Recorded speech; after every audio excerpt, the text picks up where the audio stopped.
Hola, buenas noches. Jesús Beltrán, ¿cómo estás? Muy bienvenido a este War Room, en donde es importante poder retomar los temas que hoy en día y que desde hace algunos meses atrás y pues que han marcado este 2020, que es acerca de las crisis. Cómo gestionar las crisis bajo la perspectiva de el marketing, la publicidad y la gestión de la reputación. Tú que eres un especialista en este tema, ¿qué nos podrías decir? ¿Cómo le has tomado el pulso a lo que está pasando hasta ahora en este 2020 respecto a las crisis? Hola, gracias Sonia por esta invitación. Me parece muy interesante y muy importante el poder compartir experiencias, conocimientos en un entorno donde es muy necesario darle la importancia a la gestión de crisis, así como a la construcción de reputación, ya que es poco o nada lo que realmente se hace en esos temas. Y prueba de ello, pues, son los resultados que vemos en el día a día. Respondiendo a lo que me acabas de comentar, te digo, acabo de bajar y escucho en el noticiero que están realmente alarmados con la situación en Quito porque los casos se han disparado mucho más de lo que tal vez se llegaron a imaginar en algún momento. Se suponía que estaba todo controlado, pero lo cierto es que el incremento es todavía peor de lo que sucedió en Guayaquil. Entonces, ante ello, yo me pregunto, ¿qué pasó con la preparación? ¿Qué pasó con la anticipación? ¿Qué pasó con haber aprendido de la experiencia de los hermanos guayaquileños que están al lado? ¿Qué pasó con el tiempo que ha transcurrido desde que inició el tema del COVID en enero, donde ya se sabía que iban a pasar cosas, donde ya se sabía que había una amenaza de epidemia y que se convirtió en pandemia? ¿Qué se hizo de allí para acá? En el país, nada. En Guayaquil pasó lo que pasó justamente por no prevenir, por no anticiparse. Pero una vez que Guayaquil sufrió un embate bien fuerte que causó mucho dolor, mucha desgracia, muchas consecuencias lamentables que tal vez podían haber sido menor intensidad si es que nos hubiéramos preparado con anticipación. Y de ahí para acá, ¿qué sucedió con Quito? Es decir, no aprendemos o no queremos aprender de los errores que hemos visto y que hemos vivido. ¿Necesitamos acaso más muertes por cada ciudad para entender que la gestión de crisis no empieza en el momento que hay el problema, sino con mucha anticipación? Eso es lo que se ve que sucede, y no solamente en Ecuador, sino a nivel mundial.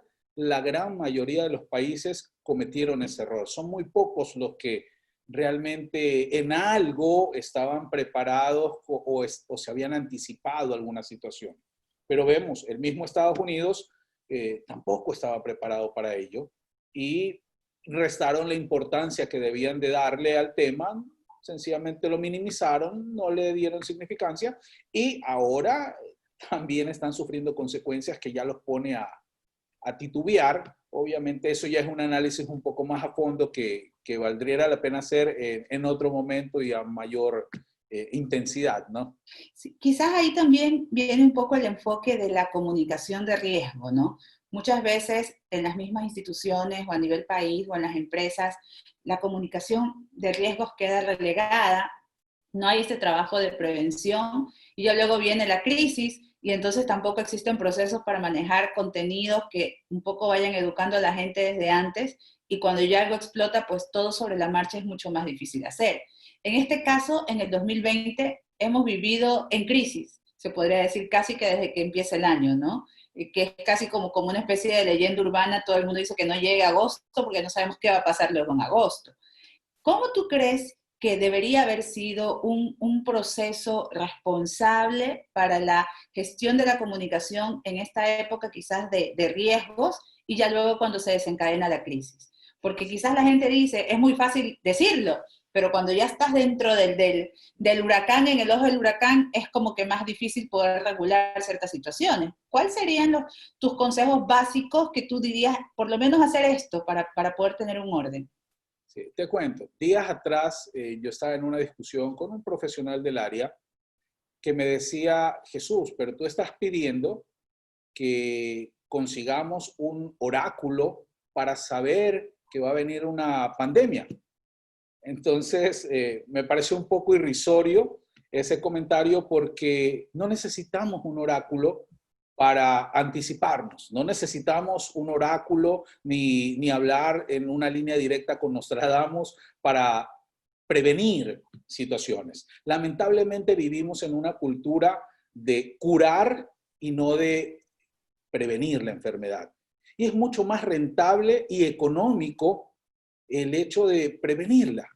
Si puedo vacunarme contra la gripe, mejor me vacuno y no paso algunos días incapacitado y encima enfermo, donde no puedo ser productivo a consecuencia de una enfermedad. Pero no, aquí preferimos es enfermarnos para curarnos. Y en ese proceso normalmente suceden cosas como las que estamos viendo ahora, en algunas ocasiones peores, en otras un poco de menor intensidad, pero igual con consecuencias. Para mí, la correcta gestión de crisis no arranca, y eso lo repito siempre, soy muy enfático en ello, no arranca en el momento del problema. Arranca en el momento en que el sueño de emprendimiento se convierte en acción, se convierte en verbo. Es decir, en el momento que yo voy a definir y decidir que ese sueño de emprendimiento lo voy a convertir en empresa o voy a arrancar en la ejecución del negocio, en ese momento yo debo de incluir en ese esquema, en esa estructura que he desarrollado, la gestión de crisis. Tú dices, en el momento que ya existe el concepto de que voy a lanzar algo, ya tengo también que pensar en el plan B, el C y lo que me va a poder ocurrir. Correcto. El riesgo siempre va a estar, ¿no? Exactamente, en ese mismo momento de que estoy haciendo las escrituras de constitución de la compañía, yo ya debo de tener un plan de crisis. Yo ya debo de construir un borrador de ese plan de crisis. Ese sería el primer paso. Tener claro que van a ocurrir imprevistos y que debo tener una estructura que me ayude a soportar una emergencia. Correcto. Es decir, no hay vacuna que evite que tengas en algún momento de tu vida que enfrentar una crisis. No hay vacuna, no hay nada que impida que lo tengas. Todos en algún momento vamos a tener que enfrentarla. Ahora, cuando hablamos de crisis, ahí viene un tema que vale la pena aclararlo, porque genera confusión. Y es que la gente cree que crisis es problema financiero. O crisis es porque me porté mal y mi compañía por eso tiene problemas. O crisis es porque atropellé a una persona por andar con tragos. Y crisis no necesariamente llega porque uno hizo las cosas mal. Sencillamente, si hubo un error de tipeo en la base de datos de la Policía Nacional y resulta que se equivocaron, en lugar de poner Jesús Bernal, ponen Jesús Beltrán, y se levanta una alerta amarilla de Interpol para capturar a Jesús Beltrán por error, porque en realidad buscaban a Jesús Bernal, ahí yo ya tengo una crisis y yo no hice nada. Entonces, ¿qué estoy haciendo? Todos estos problemas que ocurren por la naturaleza, como un terremoto, un huracán, no los puedes prevenir y sin saber cuándo exactamente te van a afectar. O sea, eso es un ejemplo claro. Pero Claro, debes tener... no se puede anticipar, exactamente. Un terremoto no nos podemos anticipar o evitarlo. No se puede. Es un embate de la naturaleza. Pero sí podemos prevenir en prepararnos, anticiparnos en prepararnos, anticiparnos en educarnos en el cómo debemos de enfrentar una situación de esas. Hemos tomado medidas para saber si nuestras construcciones son sismorresistentes. Tenemos un estudio para saber qué sectores son más propensos a destruirse en un terremoto. Se sabe qué porcentaje de Guayaquil se destruiría por completo si es que hay un terremoto como el que hubo en Manabí. Si supiéramos esas cosas, tal vez tendríamos una proyección de cuántos muertos podría haber y qué deberíamos de hacer para minimizar ese impacto. ¿Qué protocolos deberíamos de seguir para poder rescatar de manera inmediata? En Manabí, ¿qué sucedió? No había protocolos y se ordenó que las maquinarias pesadas entren a sacar los escombros cuando todavía habían personas vivas allí. Cuando las personas especialistas en este tipo de situaciones, que son los mexicanos, dijeron, no, ¿cómo? Ya era tarde. Aquí hablábamos del tema de riesgos. Nosotros al tener en nuestro país esta Secretaría de Prevención de Riesgos, quizás por ahí enfoca el tema de cuando eran las primeras ruedas de prensa a nivel país, quien salía como vocera era la secretaria de gestión de riesgos, porque se entendía que era la entidad encargada de prevenir este tipo de crisis. Estaba bien que ella haya sido la vocera en ese momento, porque teníamos muchos voceros. Pasemos también quizás a esta parte álgida de una crisis que es quién habla, quién da declaraciones. Está bien que sea una sola persona, que se reparte el peso entre tres, que sea el de más alta jerarquía, o qué es lo que yo debo considerar al momento de decidir quién habla en un momento de crisis. Lo correcto, a mi criterio, hay personas que tal vez no compartan ello, es que debe haber un vocero. No puede haber muchos voceros. Cuando hay muchos voceros, tal vez la información llega a medias al uno, llega completa al otro o llega distorsionada al tercero. Y los tres hablan generando confusión y desinformación. Entonces luego la ciudadanía, la opinión pública, cuestiona eso y puede sentir como que me están mintiendo o no saben lo que están hablando. Claro, o hasta cierta inestabilidad, porque quizás ocurre que un vocero lo dice de una forma, el otro lo verbaliza de una forma diferente y ya ahí también parece que no estuvieran de acuerdo. O sea, con un detalle tan simple, ¿no? El tono de voz puede generar una disonancia terrible. El uno lo puede decir de manera muy trágica y el otro lo puede decir está todo controlado. Muy O suelto de hueso. suene a que todo está controlado cuando no lo es. Entonces, son situaciones que pueden variar muchísimo con pequeñísimos detalles y que no se toman en cuenta cuando se comete este error de novatos. Todo el mundo habla o todo el que se le ocurre habla o si algún periodista llegó, pues tomo la palabra y no es así. Debe haber un solo vocero, por un lado. Por otro lado, ¿quién debería de ser ese vocero? No es el de más alta jerarquía, no es el que tenga la profesión de abogado, no. ¿Quién debe de ser? El que tenga las condiciones necesarias en cuanto a capacitación, entrenamiento, conocimiento, empatía, eh, verbalización, vocalización, una comunicación clara, un tono de voz asertivo. Muchas variables influyen en esto para poder definir esta es la persona. ¿Por qué? Un abogado puede saber muy bien de derecho, pero sabe muy poco de comunicación. Puede ser muy duro al dar declaraciones, ¿no? Y parecer Eso, hasta quizás un poco hasta inhumano en correcto. estos Y ahí momentos. viene el problema. Puede ser muy buen abogado, pero no sabe de comunicación y peor aún, no es asertivo, no tiene una comunicación asertiva. Y muchas veces, sin mala intención, porque no lo creo que lo hagan de mala fe, pueden hablar de una manera que hiere a las personas. Y en el momento que estoy hiriendo los sentimientos de los otros, ya no estoy comunicando asertivamente y voy a generar resistencia y rechazo. Entonces, no es el abogado, tampoco es el comunicador, tampoco. Entonces, ¿quién es? Es la persona que se haya entrenado para ello. Con ello, ¿qué quiero decir? Lo idóneo, lo correcto, lo ideal sería que fuese un comunicador, porque es alguien que maneja la palabra. Pero si este comunicador no maneja la información, quedamos en las mismas. Y otra cosa también, que no sé si te ha pasado dentro de las consultorías que has brindado a muchas instituciones y empresas, que en ocasiones también resulta que el comunicador no necesariamente es una persona que puede enfrentar una crisis con tranquilidad, porque también enfrentar crisis te exigen ciertas habilidades personales, de comportamiento, de carácter, que no todos lo tienen. Alguien puede ser muy buen comunicador en tiempos de paz, pero en tiempos de turbulencia o guerra, pues realmente no da. Exactamente. Es que, a ver, vamos a algo básico y que creo que cualquier periodista con lo que voy a decir no se va a sentir resentido, va a decir, ah, sí, es verdad. Muchas personas, periodistas acostumbrados a narrar, redactar, escribir de prensa, les ponen una cámara y se quedan, Claro, y te dicen, no, yo escogí periodismo escrito porque yo no quiero estar en televisión. exactamente. Entonces, pero, y no eres periodista, y no eres comunicador, ¿qué pasó? En cámara me quedo congelado.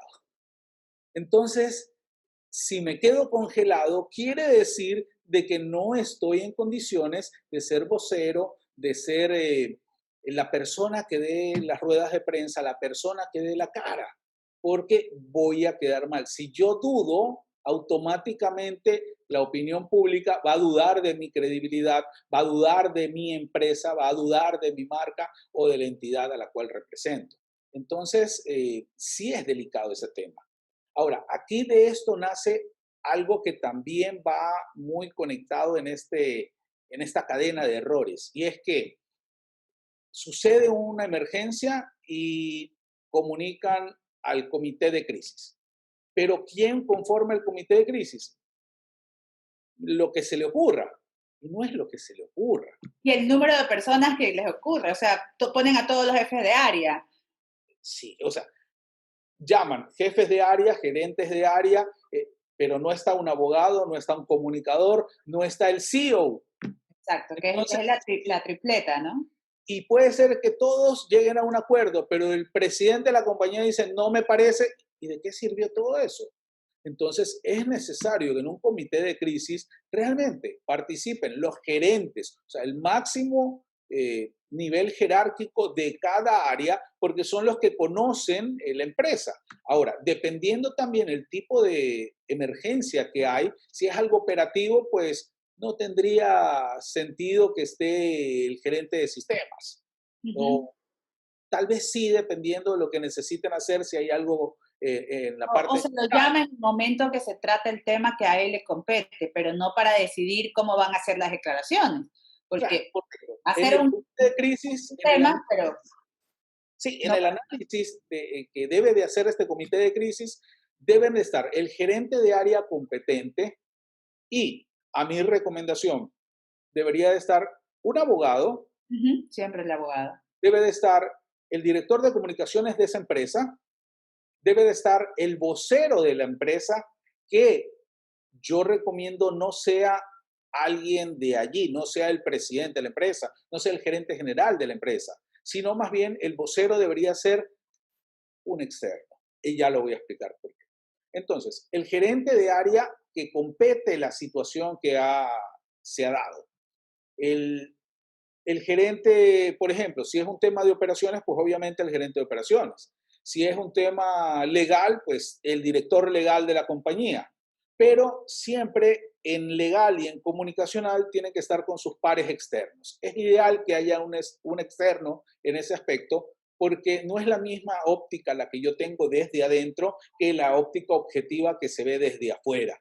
Entonces, para los que estamos adentro decimos, no, esto me parece que es así y debe de ser así, pero el de afuera va a decir, a ver, un momento, sí, ustedes lo ven así como empresa, pero yo se los digo desde afuera como consumidor, como cliente, como televidente. Y eso va a caer mal, así no lo podemos decir. Entonces, comenzamos a moldear el mensaje y finalmente lanzamos lo que debe de escuchar la gente y cómo lo debe de escuchar. Porque a veces el vocero es alguien que no tiene una comunicación asertiva, no es empático, eh, su tono de voz es desagradable, hace sentir que menosprecia a la gente y sale, da declaraciones y aunque sea algo muy bueno, la gente lo toma mal y va a rechazar a la empresa. Hay algunos casos de situaciones que empresas han cerrado, han quebrado por una mala declaración, por una mala rueda de prensa. Entonces, ese Y ahí tema también te quería consultar justamente sobre el tema de los voceros y de estos momentos de crisis o las declaraciones que se necesitan en momentos claves. Quizás se malinterpreta, como tú lo decías, y es algo que también sostengo, que el tener el cargo jerárquico máximo te convierte en vocero. Y no necesariamente vas a tener las habilidades para ser un buen vocero. Por más que haya sido un líder político que ganó votos, no significa que en un momento de crisis tú tienes que ir y cargar el peso de toda la negatividad de la situación, ¿no? Pero hay personas que consideran que si en ese momento no sale y habla inmediatamente está perdiendo liderazgo y confunden el liderazgo con la vocería en tiempos de crisis. Un poco para que tú le expliques eso a las personas. sí, correcto. Vamos a aclarar ese tema que me parece muy interesante, muy buena ese comentario a manera de pregunta, ¿no? Pero no quiero dejar sin haberle Ah, sí, respondido claro. lo que me comprometí a decir. ¿Por qué no debe de ser el gerente general o el presidente el vocero de esa empresa?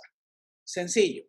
Cuando hay una situación de crisis, algunas veces puede irse de las manos la situación. O el presidente, al dar sus declaraciones, puede equivocarse, porque somos humanos. Por más que estemos bien entrenados, podemos cometer errores. Si se equivocó en algo, si dijo algo que no era correcto, si se confundió y tergiversó la información y esa información es muy sensible, pues sencillamente algunas crisis demandan que rueden cabezas. Un fusible, que se queme un fusible, dicen. Exactamente. Entonces, si el vocero es el mismo presidente, la opinión pública va a demandar la cabeza del vocero, es decir, del presidente. Entonces, a manera de protegerlo al presidente o al gerente general de la compañía, lo ideal es que contraten un vocero externo. Pero ese vocero externo es como que fuera un empleado más de la empresa, es como que fuera el nivel de importancia y de poder del mismo presidente. Claro, no toma decisiones, no vota, no ordena, pero en una situación de crisis, él es el que da la cara, el que enfrentea todo y el que se compromete y el que hace y deshace las cosas. De manera que si se Este equivoca, vocero externo tampoco es el mismo gerente de relaciones públicas o de no, marketing. En ocasiones, o sea, porque también a veces te contratan como gerente de relaciones públicas o de marketing y te dicen que usted va a ser el vocero. Que puede sí, ser vocero en una situación positiva, pero no en... no, el gerente de comunicación, el DIRCON o el gerente de comunicaciones, de relaciones públicas, yo prefiero que sea independiente. Y si contratan un vocero interno, o sea, no como alguien externo, esa persona solamente va a cumplir la función de activarse en el momento de una crisis, o activarse en el momento de una rueda de prensa, o activarse en el momento de hablar con todos los empleados, ya sea para algo malo o para algo bueno, pero él va a cumplir esa función, pero él no cumple la función de estar analizando, de estar viendo, pero sí tiene compromisos u obligaciones como, por lo menos, yo recomendaría 2 veces al año hacer un entrenamiento exhaustivo de media training, de oratoria, de persuasión, de diferentes situaciones que te permitan mejorar tus habilidades comunicacionales, de vocalización. A veces somos muy buenos hablando, pero en el momento de ponernos la cámara, eh, el miedo nos come vivos y comenzamos ¿qué cosa? Entonces, en una rueda de prensa no puedo darme el lujo de De tartamudear. gaguear. Exactamente. Entonces, o comenzar a redundar y redundar y le doy vueltas porque no sé cómo llegar y me da miedo que si llego voy a causar un caos. No, serenidad, pausa, respira profundo. A ver, piensa bien. Ok, tienes segundos para hilar las ideas. ¿Estás preparado? No. Entonces, vamos de nuevo. Ah, es que yo soy mejor improvisando. Perfecto, pero la improvisación también se entrena. La improvisación no se puede lanzar así de manera espontánea porque algún día pasa factura. Pero si yo entreno esa improvisación, yo en lo personal prefiero esa estrategia porque sale más espontáneo todo, siempre y cuando haya entrenado todo el tiempo en cómo voy a manejar la situación. De lo contrario, puede salir todo lo contrario a lo que espero. Claro, un buen vocero es como un deportista de élite, ¿no? O sea, tienes que estar entrenando. Sabes que las Olimpiadas es una vez cada 4 años, pero no porque es una vez cada 4 años, recién vas a practicar 3 meses antes de las Olimpiadas. Es un continuo perfeccionamiento. Sí, Y un poco demanda ahí también, dieta, demanda ejercicio, o sea, y hay una pregunta que se me ocurrió y tú ves en qué orden la contestas, y es, pongámonos en la otra orilla. El día de mañana alguien te viene y te consulta y te dice, Jesús, me están pidiendo de tal empresa ser su vocero, bajo la figura o el esquema que tú estás recomendando, ¿no? Eh, También el vocero debe estar claro que es un trabajo estable e inestable, porque así como puedes tener meses o años de paz, viene una crisis, te quemaste y te fuiste, porque realmente esa era tu función, quemarte en lugar de quemar al presidente. Un poco, correcto. ¿no, verdad?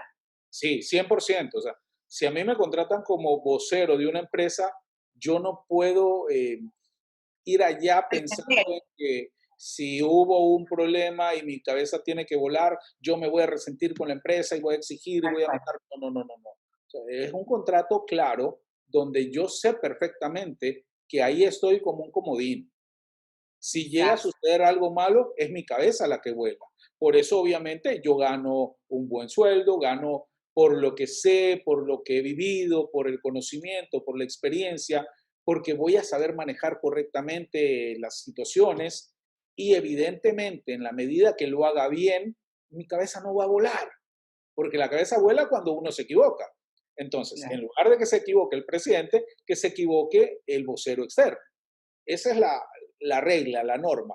Pero yo no puedo ir con eh, falsas expectativas que yo solito me las voy a crear. No, yo sé que voy como vocero teniendo en cuenta que si ocurre algo, mi cabeza es la que tiene que volar. Para eso es que me van a pagar. Aquí en el Ecuador también ocurre que yo puedo contratar un vocero, pero ya cuando la crisis está aquí, ¿no? ¿Verdad? Y también es un riesgo para el vocero, porque no necesariamente las empresas a veces son sinceros y te dicen todo lo que ha pasado. Ahí también viene el expertise del vocero y saber a dónde se mete y lo que va a hacer, ¿no?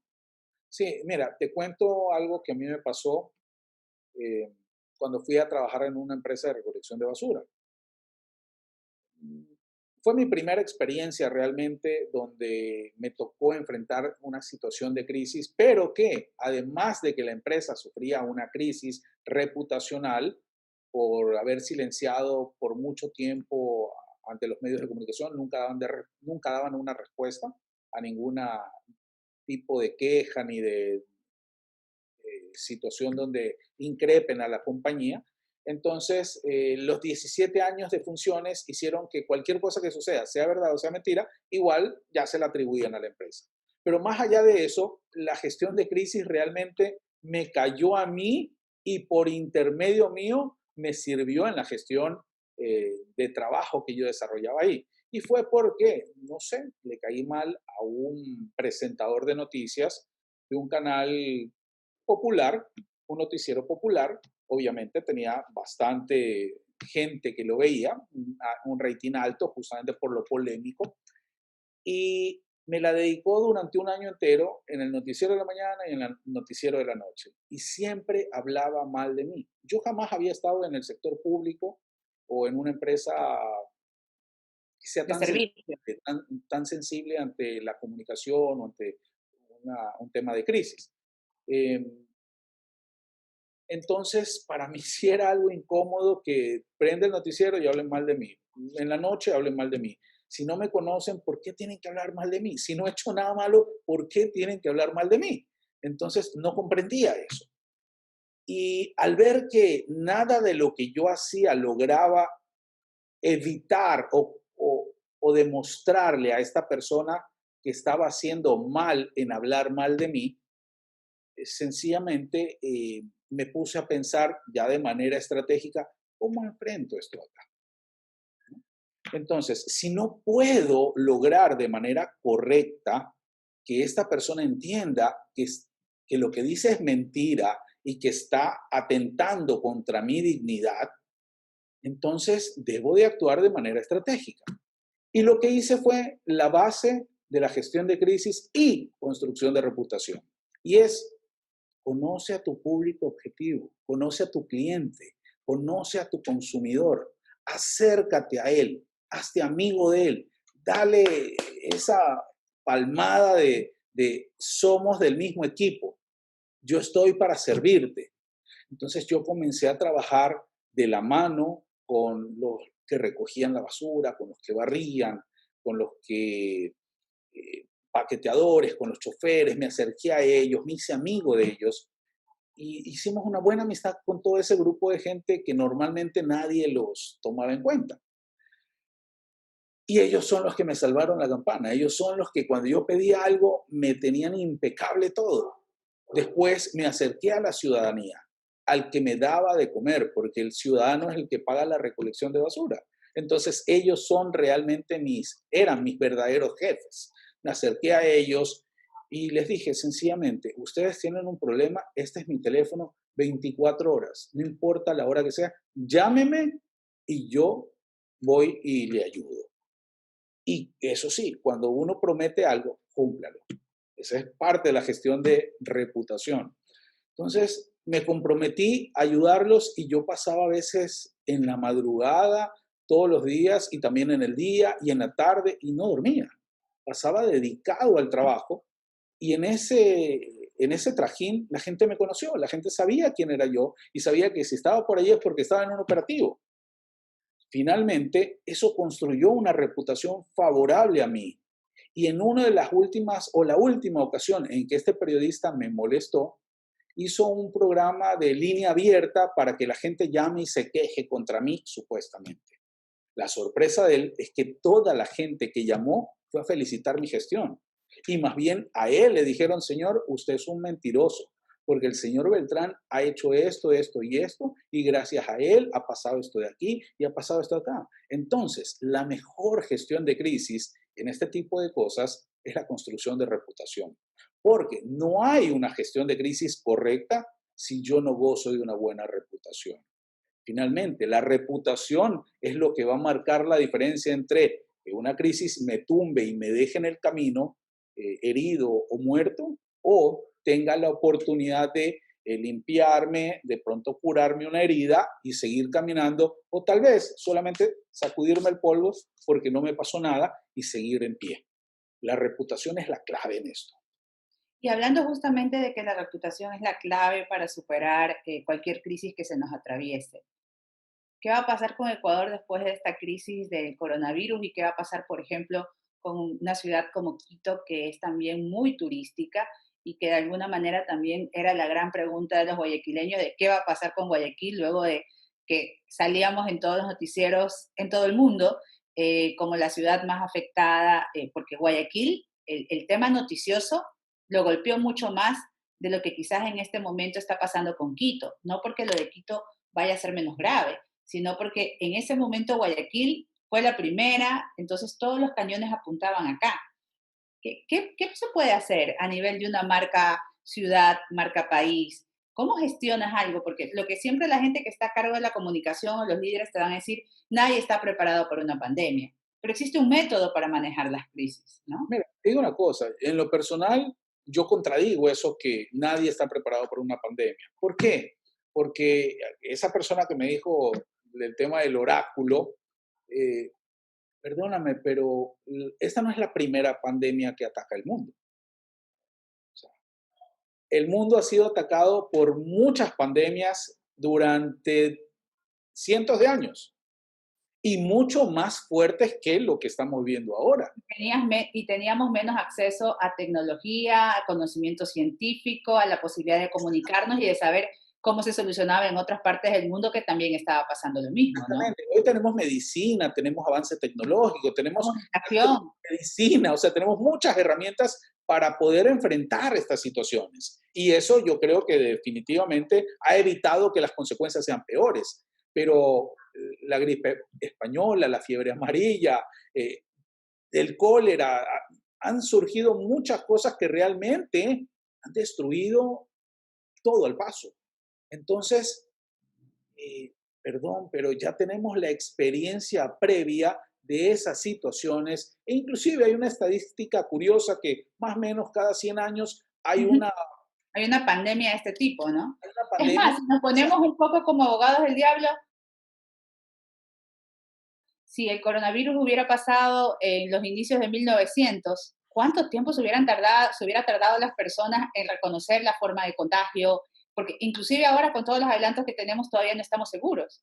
O sea, estamos hablando de que hubiera sido números mayores, ¿no? Pero, por ejemplo, hoy, gracias a Dios, tenemos Internet. Entonces, con el Internet podemos enterarnos inmediatamente de lo que la Organización Mundial de la Salud está diciendo o recomendando, acertado o errado, pero tenemos acceso a esa información. Que después se afiló mejor el tema y con eso supimos que solamente con el tapabocas no era suficiente porque el contagio también se podía dar por las mucosas visuales, entonces necesitábamos ponernos una visera que impide. Ok, pero íbamos ajustando detalles. Dime si eso hubiera sido posible cuando no existía el Internet. Hasta que lo que sucedía en China llegue a Ecuador, la comunicación y el conocimiento, Ecuador ya desaparecía. Exacto. Colombia, Perú y todos estarían aniquilados. Hoy tenemos facilidades que antes no había. Entonces yo me pregunto, ¿por qué no utilizamos la tecnología al servicio de la salud, al servicio del bienestar, al servicio del buen vivir? porque realmente lo que más usamos es la tecnología. Tenemos smartphones, pero para chatear, para mandar fotos, para jugar, para hacer memes, para mandar emojis, pero ¿estamos utilizando adecuadamente la tecnología para el buen vivir? No creo. Entonces, la información a la velocidad que viaja nos permite prepararnos para la situación. En el momento que sabemos lo que está sucediendo en China, Ecuador ya debió haber hecho algo en sus fronteras, ya debió haber prevenido. ¿Qué sucedió bueno, Venezuela, por ejemplo, un caso atípico, porque como nadie quiere ir de turismo allá, Claro, nadie los visitaba, no había mucha visita, no había mucho movimiento de turismo ni de gente de afuera que llegaba, ¿no? pero por ejemplo, el caso de Bukele, este presidente apenas vio eso y dijo, no, yo no me arriesgo, así que esto se cierra. Yo no me voy a arriesgar con esto, así que se suspende el trabajo. Y mucha gente lo cuestionó y le dijo, pero está loco, sin trabajo pasa esto. A ver, la economía se recupera, las vidas no. Y ahí Claro. tenemos un ejemplo de una buena gestión.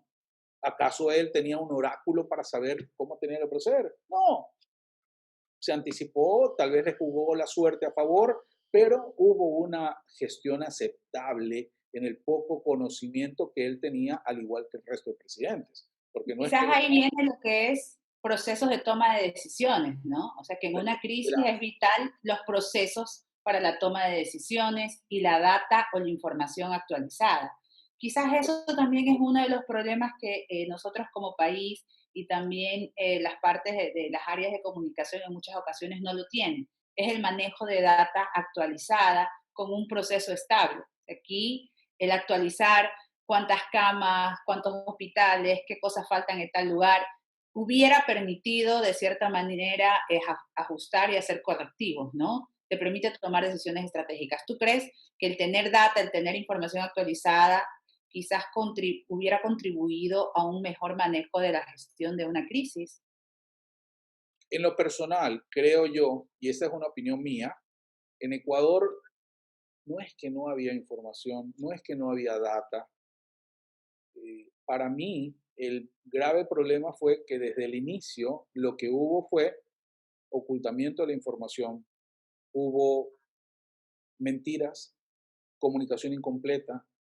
eh, Pensaron que la mejor manera de manejar la crisis era ocultando la información para evitar el pánico. Era mintiendo, era alterando, era cambiando las cifras, pero resulta que el uno decía una cifra, el otro decía otra cifra, el otro decía otra cosa, el otro decía todo está controlado, el otro decía, no, es si ya colapsó el hospital, entonces viene y se armó Lo un... desmentía, ¿no? Y aparte todo el discurso se basaba en data, en números, que tampoco los tenían de forma fiable, y ocurrió que ya luego de 2 semanas, mucha gente ya ni siquiera quería ver los números o la data porque sentían que a su alrededor otras cosas ocurrían. Sí, y Por mira, hace un momento me dijiste, ok, pero ¿y cómo hacemos aquí para, después de este grave problema en que hemos recuperarnos, perdido ¿no? la reputación, en que la confianza ya no existe?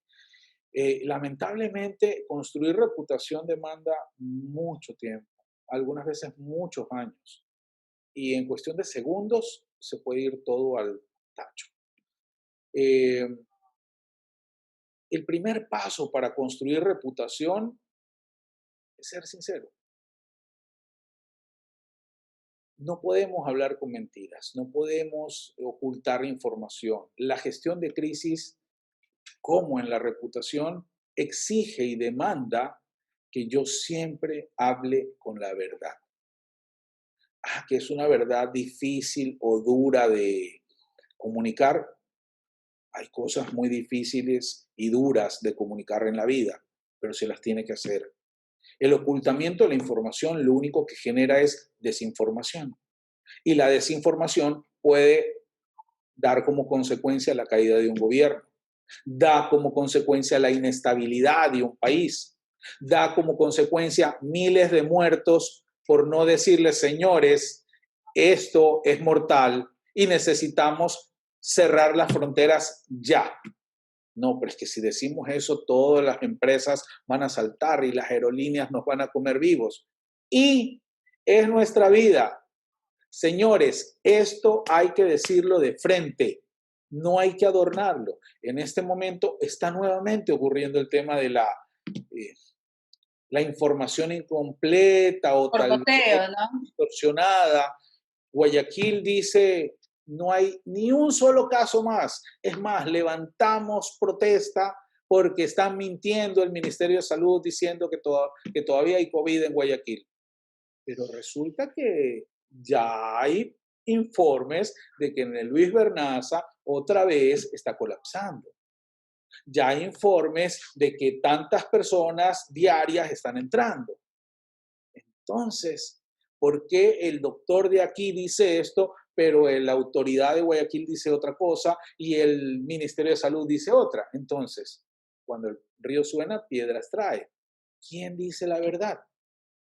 Puede ser que la alcaldesa tenga la razón en lo que dice, pero habiendo tantos rumores, se pone en duda lo que dice ella. O puede ser que ella sea la que está mintiendo y quien diga realmente la verdad es el Ministerio de Salud. Pero como mintió tanto, se pone en duda su credibilidad. Entonces, esto es un círculo vicioso que debe de cortarse para convertirse en un círculo virtuoso. Virtuoso me refiero, ¿por qué? Porque cuando ya la crisis ha sacudido, ha golpeado y ha destruido la reputación, necesitamos vestirnos de virtudes. Y la principal virtud es la transparencia, es la coherencia, es la verdad por delante. Si nosotros tan solo nos tomáramos la molestia de decir la verdad siempre, aunque duela y aunque nos traiga problemas, sería mucho más fácil salir de las situaciones de crisis, porque la gente sabría que aunque es difícil, aunque es complicado, estamos diciendo la verdad. Y hablando en este momento, vámonos a poner en el lugar de la gente que hace empresa o la gente que hace microempresa y que también ha sido golpeada en una crisis de este tipo. Si ya veo que esta situación todavía no va a tener solución, es decir, que la crisis persiste y que igual voy a tener que seguir trabajando, vendiendo, comunicando, porque realmente las empresas viven de vender y tú para vender tienes que comunicar bien, sea que haya crisis o no haya crisis. ¿Qué consejos tú le darías justamente a las personas que están a cargo de una empresa, de un proyecto, de un emprendimiento, respecto a la gestión de la comunicación en tiempos de crisis? Sobre todo porque mucha gente lo que dice es, bueno, tengo que cortar presupuesto, no tengo personal, ¿cómo lo hago? O sea, porque puede resultar muy fácil decir, sí, tienes que gestionar la comunicación de tu crisis, pero ¿cómo se lo hace? Mira, voy a hacer un pequeño paréntesis porque aquí es necesario. Eh, no te voy a dar un punto de crisis o de reputación, sino un punto de reactivación. Y es, las empresas se quedaron estancadas en el problema y no están viendo la solución. Cuando yo quiero conseguir soluciones, no puedo enfocarme o ver el problema. Tengo que enfocarme en la solución. Ah, no la conozco, ok, pero por eso me enfoco en encontrar la solución, no viendo el problema. El problema ya lo conozco, pero tengo que ver hacia adelante cómo voy a lograr encontrar esto.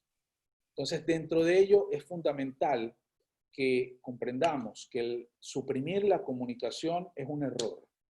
Suprimir la posibilidad de acercarte a tu consumidor, de hablarle a tus stakeholders, de estar en contacto con el cliente interno como con el cliente externo, es el peor error que puede cometer, suprimirlo. No se puede suprimir.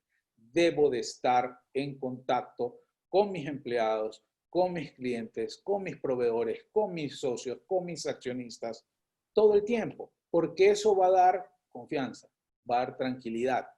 Cuando no hay comunicación, cuando se rompe esto, se generan los chismes de corredor, se generan los rumores y no necesariamente son positivos. Muchas veces la gente por miedo comienza a decir, yo creo que nos van a despedir a todos. Y entonces el otro dice, uy, pero si nos despiden a todos en esta crisis, lo más probable es que a nadie le van a querer pagar. Y el otro dice, no, si no me pagan, entonces yo lo voy a demandar. Y cuando nos dimos cuenta, esas tres personas que comenzaron a conversar, Ya está en redes sociales diciendo la empresa tal está quebrando y no quieren pagarle a nadie. ¿De dónde salió eso? De la desinformación que genera la falta de comunicación. Ahora, retomando el tema de reputación, en esta situación de crisis, yo diría que es el mejor momento para aprovechar y corregir los errores del pasado. Porque todo lo que nos está ocurriendo son producto de los errores del pasado. Uno cosecha lo que siembra. Primero, analiza tu comportamiento. Pregúntate, ¿mi proceder aporta a construir una buena reputación? Yo creo que esa es la primera pregunta que deberíamos hacernos todos los empresarios y o entidades públicas, gobierno. Segundo, investiga cómo te ven las demás personas. A veces nosotros creemos tener una imagen, una reputación, y resulta que no es lo que creemos. Es todo lo contrario. Entonces, investiga. Con ello, responde, ¿es así como me gustaría ser recordado? ¿Es así como me gustaría escuchar que hablen de mí? Si no es lo que me gustaría, entonces es evidente que hay un problema que se debe de corregir. Tercero, sé coherente. Necesitamos ser coherentes entre lo que decimos y lo que hacemos. El mejor testimonio de fe no es el que hablamos, es el actuar que tenemos, el día a día, es nuestro caminar. Podemos hablar muy bonito, pero si mientras caminamos le damos patada a la colmena, las abejas nos van a picar sencillamente. Entonces es necesario ser coherente. Algunas veces me ha tocado que entro a una empresa y veo en el fondo un cuadro que dice filosofía corporativa con misión, visión, valores. Y cuando lees eso se lee algo poético, altruista, algo hermoso que te inspira y te dan a decir, yo quiero que mi empresa sea así. Y voy y lo copio y lo pego también en mi empresa. Pero resulta que habla de puntualidad y yo no soy puntual. Entonces, no estamos siendo coherentes. Desde ahí ya estamos nosotros mismos atentando contra nuestra propia cultura corporativa, contra nuestra propia integridad y contra la credibilidad que deberíamos tratar de construir, ¿no? Cuarto, seamos lentos en la ira y grandes en misericordia. Solemos actuar con rabia, con coraje, sucede algo y me disparo y no pienso antes de actuar, y por lo general cuando dejo que mi ímpetu sea el que tome el liderazgo, por llamarlo de una manera, terminamos hiriendo a quien menos deberíamos de tratar mal. Mejor dicho, a nadie debemos de tratar mal, pero siempre terminamos hiriendo al más sensible, para ser puntual. Terminamos ofendiendo a la gente, terminamos alejando a los que están respaldándonos. A veces ofendemos por jerarquía, porque lo vemos a menos al guardia, y resulta que el guardia es el que evita que tal vez nos maten al salir de la calle.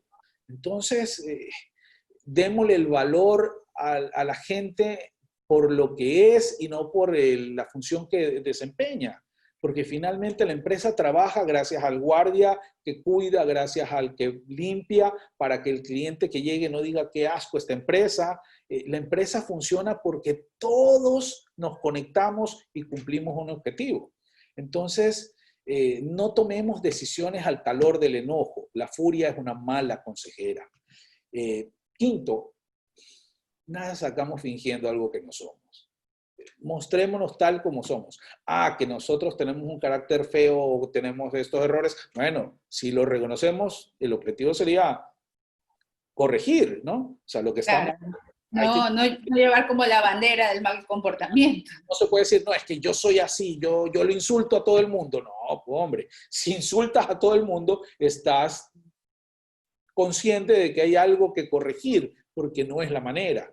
Pero a donde voy es, no pongamos un disfraz de algo que no somos. No, es que nosotros somos muy puntuales. Sí, no se preocupe, su pedido va a llegar este fin de semana. Tengo el cheque, el contrato y apago el teléfono. Y el fin de semana no llegó el pedido y el otro mes tampoco llegó el pedido y el cliente está histérico. Entonces, por Dios, hay que ser nuevamente coherentes y hay que hacer las cosas correctamente. No puedo fingir lo que no soy. Comparte contenido de calidad en las redes. Es fundamental. La gente cree que las redes sociales son solamente una moda o hay que estar en todas porque así lo dice el nieto o lo dice alguien que se jacta de ser asesor y realmente no saben. Para estar en una red social hay que saber cuál va acorde a mi personalidad, a la personalidad de mi empresa, dónde están mis consumidores, mis clientes, mi público objetivo. No puedo estar por estar en todas. De hecho, si yo tengo 3 redes sociales identificadas donde sí me conviene estar, pero no tengo la infraestructura, ni los recursos económicos o el personal para atenderla, quédese con una, atiéndala muy bien, pero no tenga 3 donde desatiende a toda la gente, porque la crisis también empieza por un mal servicio y una mala gestión de quejas es un motivo grande de crisis. El compartir contenido de calidad es fundamental porque eso va construyendo reputación. Si yo siembro reputación, hoy, mañana voy a cosechar credibilidad y confianza. Eso es muy importante. Tu yo online debe de ser el reflejo del offline. Nuevamente, eso es coherencia. Lo que yo hago en el mundo real debe ser el reflejo de lo que estoy haciendo en el mundo online. Y lo que hago en el mundo online es el reflejo de lo que vivo en realidad. No puedo ser aquí amable y acá dar patadas, o viceversa. Seamos amables, seamos educados. Si te das cuenta, casi todas las cosas de las que he hablado hablan de ese círculo virtuoso, de virtudes, de situaciones que hablen bien de nosotros, porque eso es construir reputación. Cuando hablo de ser amable y educado, respondamos los mensajes. Nos mandan un mensaje ofreciéndonos algo que no queremos, no perdemos nada diciendo muchas gracias, pero no estoy interesado. Pero eso de dejar en visto a la gente, de no responderle, habla muy mal de nosotros.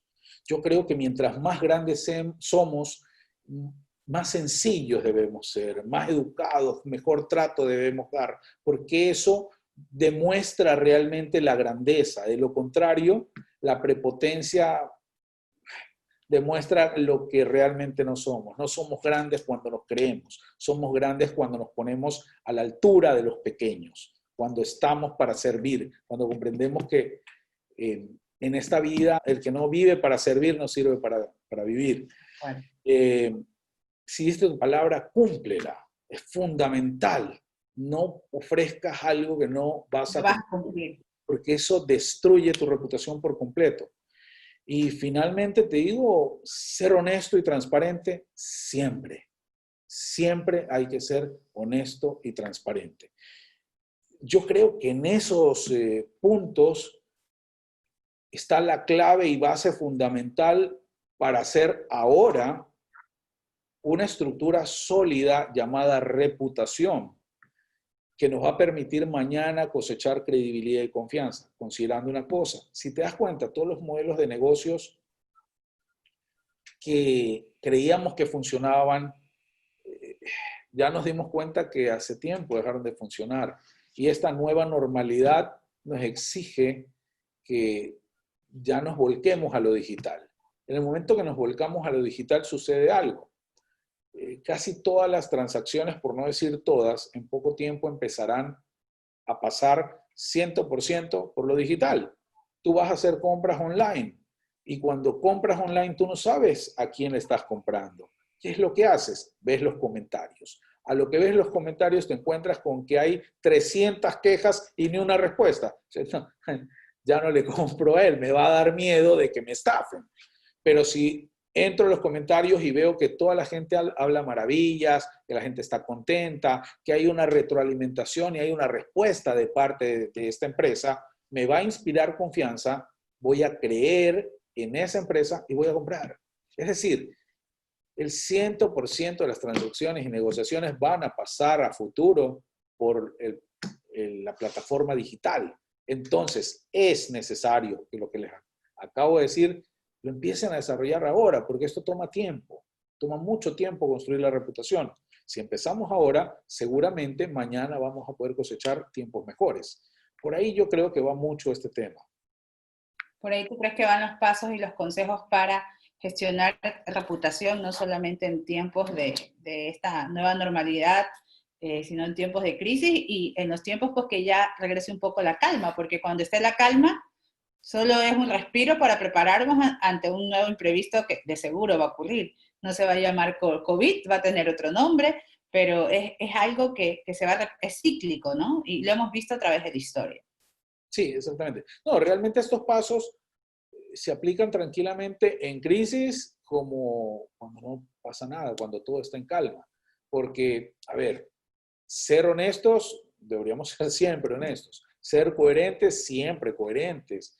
Dar un buen trato, siempre debe. Entonces, indistintamente de que estemos en crisis o no, esto es lo que hay que hacer. Y esto funciona muy bien en crisis como fuera de ella. O sea, siempre debería de manejarse una persona de esta manera, con integridad, con ética. Bueno, Jesús, ya llegamos ya estamos ya cercanos a cumplir nuestra hora de hablar justamente acerca de cómo la reputación interviene cuando uno está haciendo un proceso de gestión de una crisis, ¿no? Y con todo lo que conlleva en los procesos de comunicación, marketing y publicidad, que también depende mucho de la toma de decisiones de la gente que esté a cargo de la parte ejecutiva o organizacional de la empresa o institución y de las cabezas del área de comunicación. Tu mensaje final para cerrar. Me gusta cerrar con una frase que ya la he dicho, pero me parece que si hacemos énfasis en ello, tal vez tengamos mayores posibilidades de que ese chip se quede metido en la gente. Y es sembrar reputación para cosechar credibilidad y confianza. Es la única forma de poder sobrevivir en esta nueva normalidad a la cual nos estamos enfrentando. Resistirse a los cambios no es negocio, en lo absoluto. Resistirse al cambio es sinónimo de sencillamente quedar obsoleto, perder vigencia y con ello perder clientes, porque la gente va a estar con aquel que le garantice agilidad, que le garantice efectividad, que le brinde un buen servicio, pero siempre y cuando ese alguien le garantice transparencia, honestidad, rectitud, seriedad, cumplimiento. Entonces ya es tiempo de empezar a hacer las cosas de manera correcta. Ya nos hemos dado cuenta de que los errores que hemos venido cometiendo no nos llevan a nada bueno.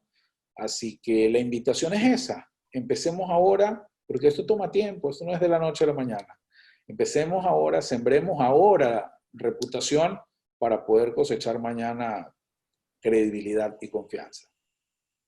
Ok, muchísimas gracias Jesús por habernos acompañado. Siempre es importante tener tus apreciaciones y tus conocimientos con la base de tu experiencia justamente en la gestión de la reputación y la comunicación en diferentes esferas, tanto en lo público como en lo privado.